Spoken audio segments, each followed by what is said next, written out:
আগে ছোট ছোট ব্যাপারে অনেক দুঃখ পেতাম, কিন্তু এখন সেই আমিই অনেক বড় কিছু হলেও কিছুই যায় আসে না।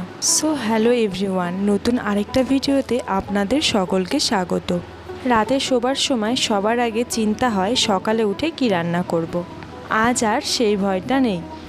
কাল কি রান্না করব আমি তা আজই আমি কেটে বেছে রেখে দিয়েছি। জানেন তো, আগের দিন যদি কাটা বাছা থাকে না, পরের দিন রান্না করতে খুব একটা বেশি টাইম লাগে না। অবশ্য আমার ক্ষেত্রে উল্টোটা। আর তো মনে হয় সবজি কেটে তারপরে রান্না করতে গেলে অনেকটা বেশি সময়ই চলে যায়। সো আমি এভরি টাইম বেশিরভাগ দিনই আমি ভাত বসিয়েই সবজি কেটে নেই। যাই হোক, তোমাদের সাথে গল্প করতে করতে সবজিগুলো আমার কাটা হয়ে গেছে। এখন যে সবজিগুলো তোমাদেরকে দেখাবো না, এটা পরদিন সকালে। আজকে গিয়েছিলাম বাজারে, ঘরে রান্না করার মতন কিছুই ছিল না।